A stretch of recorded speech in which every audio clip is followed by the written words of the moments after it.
کہتے ہیں آپ سب سے وہ قصہ مخفی نہیں ہوگا جس آدمی نے بنی اسرائیل میں سے 99 لوگ قتل کیے تھے. وہ کس قوم سے تعلق رکھتا تھا؟ کتنے قتل کیے تھے؟ 99. کتاب کے مؤلف کہتے ہیں فَسَأَلَ عَنْ أَعْلَمِ أَهْلِ الْأَرْضِ، اس نے کسی سے پوچھا مجھے بتاؤ کہ اس زمین پہ سب سے بڑا عالم دین کون ہے. سوال کیا تھا؟ سب سے بڑا. اچھا جواب کیا آیا؟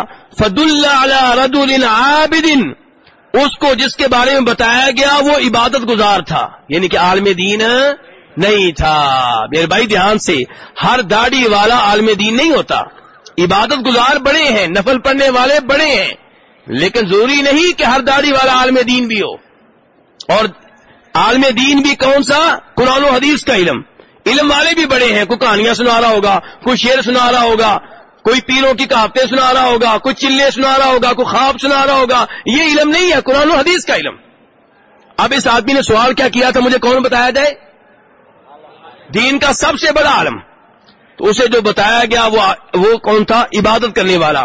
اب یہ سمجھ کے کہ عالم دین ہے اس کے پاس آ گیا، اسے کہنے لگا میں نے 99 قتل کیے ہیں. کتنے؟ اور اب مجھے افسوس ہو رہا ہے، میرے لیے کوئی توبہ کا دروازہ ہے، کوئی راستہ ہے توبہ کا. اب وہ تھا عبادت کرنے والا، عالم دین تو تھا نہیں. اس نے 99 قتل کا سن کر کہا تیرے لیے توبہ کیسے؟ تو اس نے اس کو بھی دیکھا، علم نہ ہو تو یہ نقصان ہوتا، قتل ہو گیا نا. کس وجہ سے قتل ہو گیا؟ کہ علم نہیں تھا. عبادت جو علم کے بغیر ہو یہ نقصان ہوتا ہے. نمازیں پڑھ رہا ہے لیکن طریقہ اللہ کے رسول کا نہیں ہے. روزے رکھ رہا ہے لیکن طریقہ اللہ کے رسول کا نہیں ہے. حج کر رہا ہے، طریقہ اللہ کے رسول کا نہیں ہے. اچھا جی، اب وہ آدمی جو تھا اس نے 100 پورے کر لیے. اس کے بعد پھر اس نے پوچھا بھائی مجھے کوئی عالم دین بتاؤ. تو اس کو اس دفعہ عالم دین ہی بتایا گیا. عالم دین کے پاس آیا، اسے بتایا میں 100 قتل کر چکا ہوں اور اب پشیمان ہوں، توبہ کرنا چاہتا ہوں. تو اس نے کہا بھائی تیرے اور رب کے درمیان کون حائل ہو سکتا ہے؟ توبہ کرنا چاہتے کون رکاوٹ بن سکتا ہے؟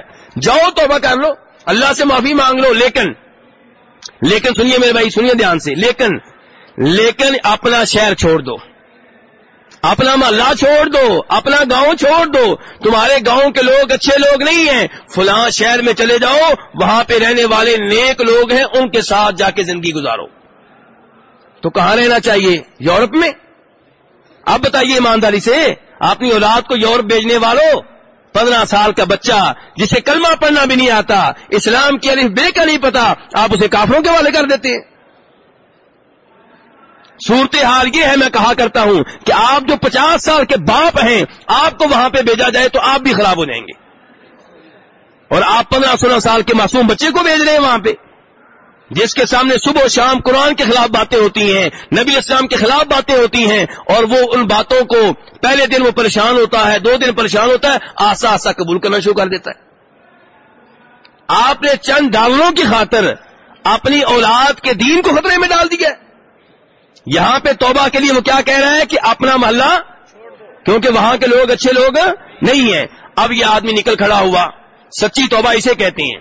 ہماری توبہ کیا ہوتی ہے؟ مولوی صاحب سے کہتے ہیں کہ مجھ سے گناہ بڑے ہوتے ہیں، کچھ بتائیں. اب ہم یہی کہہ سکتے ہیں گناہ چھوڑ دے، بس پوچھ لیا، گناہ پھر بھی چھوڑتا نہیں ہے. نہ ماحول تبدیل کرتا ہے، نہ دوستوں کو تبدیل کرتا ہے. کہتا جی میں نے سگریٹ سے توبہ کی تھی، شراب سے توبہ کی تھی، بدکاری سے توبہ کی تھی، پر پھر شیطان مجھے سراسے پہ لگا دیتا ہے. کیوں؟ کیونکہ تو نے دوست نہیں چھوڑے. وہی بدکار تیرے دوست ہیں، وہی شرابی تیرے دوست ہیں، وہی بے نماز تیرے دوست ہیں، توبہ کس بات کی؟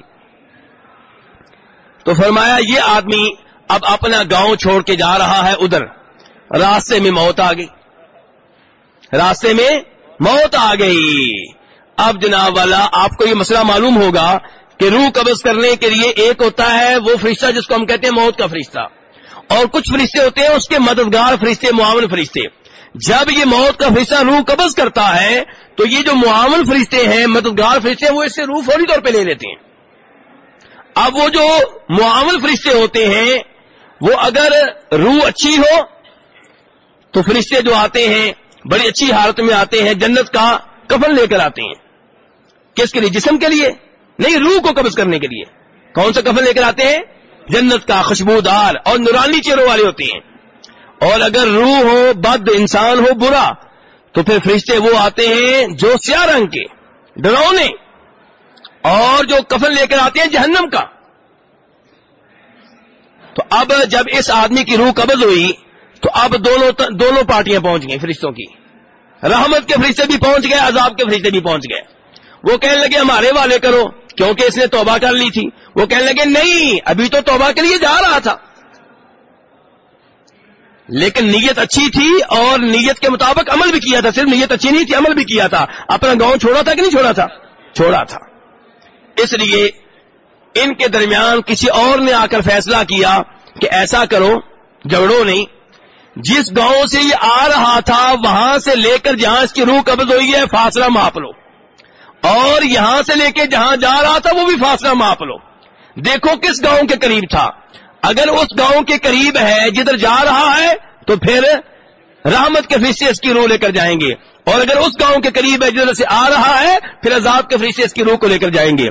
اب اللہ کو اس کی توبہ اتنی پسند آئی، اللہ نے اس گاؤں سے کہا جدھر جا رہا تھا اس کے قریب ہو جا، اور اس گاؤں کو کہا جدھر سے آ رہا تھا تو دور ہو جا.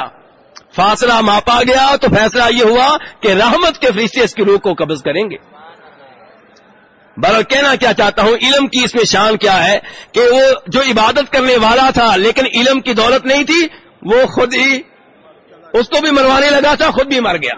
اس کو بھی مروانے لگا تھا، وہ تو اس نے پھر ہمت کی، پھر دوبارہ سوال کیا کون عالم دین ہے، تو اللہ کا فضل ہوا تو بچ گیا. اس لیے علم میرے بھائیو، علم عمل سے پہلے ہے. عمل آپ کس پہ کریں گے؟ بولیے. علم ہوگا تو عمل کریں گے نا. اور آخری فضیلت میرے بھائیو